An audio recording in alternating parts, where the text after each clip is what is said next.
Hi friends, welcome to Hima's recipe. ഇന്നത്തെ നമ്മുടെ recipe Kerala mixture. അപ്പോൾ നമുക്ക് വീട്ടിൽ തന്നെ വളരെ പെട്ടെന്ന് എങ്ങനെ കേരള മിക്സ്ചർ തയ്യാറാക്കാമെന്ന് നോക്കാം. അതിൻ്റെ ഇൻഗ്രീഡിയൻസിലേക്ക് പോകാം.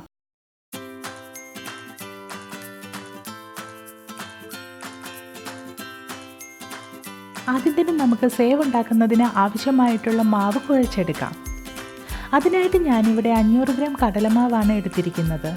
ഈ കടലമാവ് ഞാൻ നന്നായിട്ട് അരിച്ചെടുത്ത് വെച്ചതാണ്, അതുകൊണ്ട് തന്നെ ഇതിനകത്ത് കട്ടകളൊന്നും തന്നെ ഇല്ല. ഇനി നമുക്ക് ഈ കടലമാവിലേക്ക് അരിപ്പൊടി ചേർത്ത് കൊടുക്കാം. ഞാനിവിടെ 250 ഗ്രാം അരിപ്പൊടിയാണ് എടുത്തിരിക്കുന്നത്. പത്തിരിപ്പൊടി അല്ല, ഇടിയപ്പപ്പൊടിയാണ് നമ്മൾ ഇതിനായിട്ട് ഉപയോഗിക്കുന്നത്, കാരണം അതാണ് നല്ല നൈസായിട്ടുള്ള പൊടി. സേവ് നല്ല ക്രിസ്പായി കിട്ടാൻ വേണ്ടിയാണ് അരിപ്പൊടി ചേർക്കുന്നത്. ഇനി നമുക്ക് ഇതിലേക്ക് 1 ടീസ്പൂൺ മുളക് പൊടിയും 1/2 ടീസ്പൂൺ കായപ്പൊടിയും 1/2 ടീസ്പൂൺ ഉപ്പും ചേർക്കാം. ഇനി ഇതെല്ലാം കൂടി നമുക്ക് ജസ്റ്റ് ഒന്ന് മിക്സ് ചെയ്ത് കൊടുക്കാം. നമ്മുടെ ഈ പൊടികളെല്ലാം നന്നായിട്ട് മിക്സായി കിട്ടണം. ഇനി ഇതിലേക്ക് കുറേശ്ശെ വെള്ളം ചേർത്ത് നമുക്കിത് നന്നായിട്ട് കുഴച്ചെടുക്കണം. സാധാരണ പച്ചവെള്ളം ചേർത്താണ് നമ്മളിത് കുഴച്ചെടുക്കുന്നത്.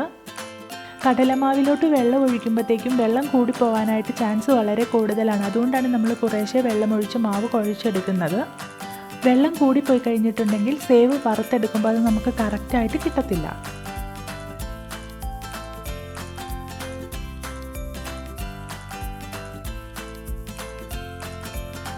ചപ്പാത്തി മാവിനെക്കാട്ടിലും കുറച്ചുകൂടെ സോഫ്റ്റായിട്ട് വേണം കുഴച്ചെടുക്കാനായിട്ട്.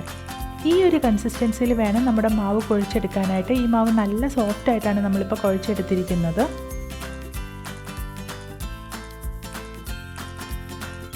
ഇനി നമുക്ക് ഈ മാവ് ഇടിയപ്പത്തിൻ്റെ അച്ചിലേക്ക് മാറ്റാം. ഞാനിവിടെ ഇടിയപ്പം ഉണ്ടാക്കുന്ന അതേ അച്ചാണ് എടുത്തിരിക്കുന്നത്.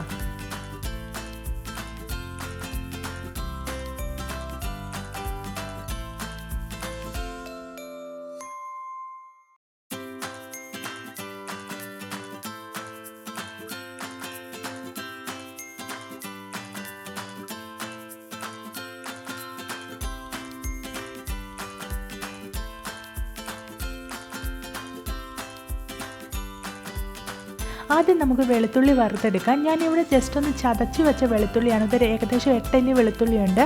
അത് നമുക്ക് വറുത്ത് കോരാം. ഇപ്പോൾ ഈ വെളുത്തുള്ളി നന്നായിട്ട് മൂത്ത് കിട്ടിയിട്ടുണ്ട്. ഇത്രയും മതി, ഇത് നമുക്കിങ്ങ് വറുത്ത് കോരാം. ഇനി നമുക്ക് കറിവേപ്പില വറുത്തെടുക്കാം. ആ കറിവേപ്പിലയുടെ ഗ്രീനിഷ് കളറ് പോകാതെ തന്നെ നമുക്കിത് ഫ്രൈ ചെയ്തെടുക്കാം. നമ്മൾ റെഡിയാക്കി വെച്ചിരിക്കുന്ന മാവിന് നമുക്ക് എണ്ണയിലോട്ട് ചുറ്റിച്ചു കൊടുക്കാം. ഈ ടൈമിൽ ഗ്യാസിൻ്റെ ഫ്ലെയിം മീഡിയത്തിൽ വയ്ക്കണം, അല്ലെങ്കിൽ പെട്ടെന്ന് തന്നെ സേവ് കരിഞ്ഞു പോകുന്നതാണ്.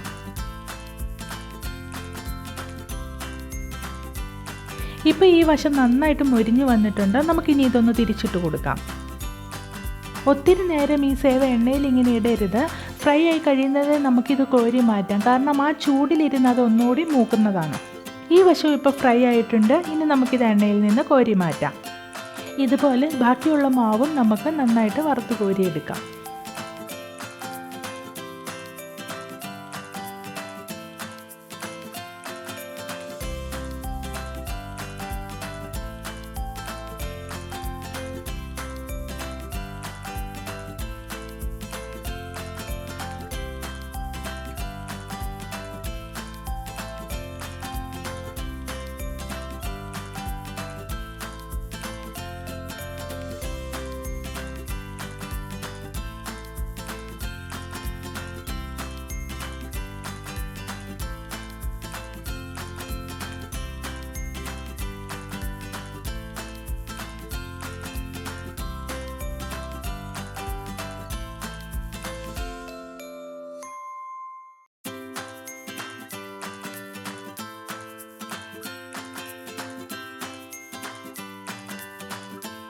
ഇനി നമുക്ക് കോൺഫ്ലേക്സ് വറുത്തെടുക്കാം. ഇത് ജസ്റ്റ് ഒന്ന് വറുത്തെടുത്താൽ മതി. ഒത്തിരി മൂത്ത് കഴിഞ്ഞാൽ ഇത് ഭയങ്കര ഹാർഡായിപ്പോൾ, അതുകൊണ്ട് തന്നെ നമുക്കിത് പെട്ടെന്ന് തന്നെ വറുത്ത് കോരിയെടുക്കാം.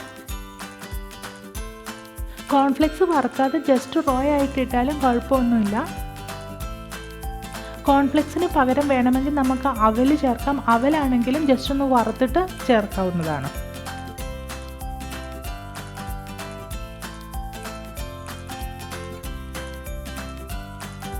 ഇനി നമുക്ക് പൊട്ടുകടലയാണ് ഫ്രൈ ചെയ്തെടുക്കേണ്ടത്. പൊട്ടുകടലയെന്നും പൊരിക്കടലയെന്നും ഇത് പറയാറുണ്ട്. ചന ദാൽ അല്ല, ഇത് പൊട്ടുകടലയാണ് എടുത്തിരിക്കുന്നത്.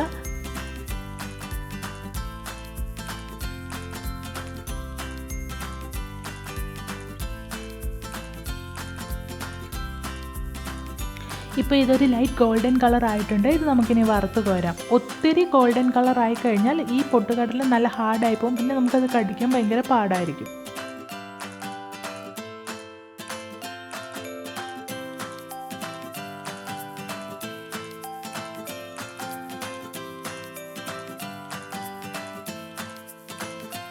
ഇനി നമുക്ക് ഈ സേവ് ജസ്റ്റ് ഒന്ന് പൊടിച്ചെടുക്കാം. ഒത്തിരി ചെറുതാക്കി ഇത് പൊടിക്കേണ്ട, ജസ്റ്റ് ഒന്ന് പൊടിച്ചെടുത്താൽ മതി. കാരണം ഇത് നമ്മൾ മിക്സ് ചെയ്യുമ്പോഴത്തേക്ക് ഇത് വീണ്ടും ഒടിയുന്നതാണ്. ഇതിൻ്റെ ഒച്ച കേൾക്കുമ്പം തന്നെ അറിയാം ഇത് നല്ല ക്രിസ്പായിട്ട് നമുക്ക് കിട്ടിയിട്ടുണ്ട്.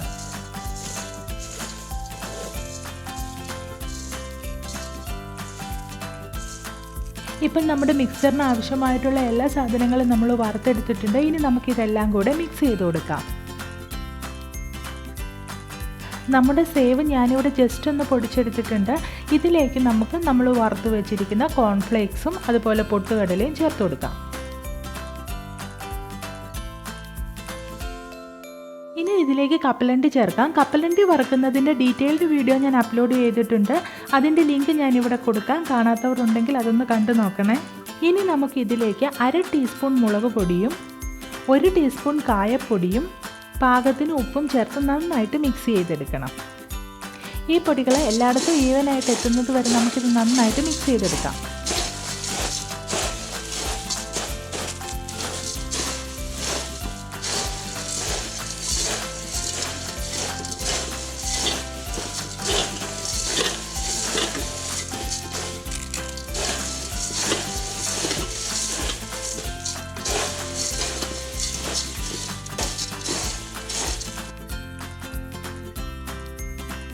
ഇനി നമ്മൾ നേരത്തെ വറുത്ത് വെച്ചിരിക്കുന്ന വെളുത്തുള്ളി ചതച്ചതും കറിവേപ്പിലയും ചേർത്ത് ജസ്റ്റ് ഒന്നുകൂടെ മിക്സ് ചെയ്തെടുക്കാം.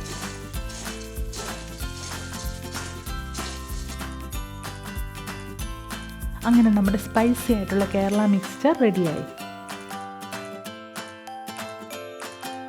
ഈ വീഡിയോ എല്ലാവർക്കും ഇഷ്ടപ്പെട്ട് കാണുമെന്ന് വിശ്വസിക്കുന്നു. ഇഷ്ടപ്പെട്ടാൽ ലൈക്ക് ചെയ്യാനും ഷെയർ ചെയ്യാനും മറക്കല്ലേ. ഒപ്പം തന്നെ ഈ ചാനൽ സബ്സ്ക്രൈബ് ചെയ്യുക, തൊട്ടടുത്തുള്ള ബെൽ ബട്ടൺ ക്ലിക്ക് ചെയ്യുക. അപ്പോൾ മറ്റൊരു റെസിപ്പിയുമായി വീണ്ടും കാണാം. ബൈ.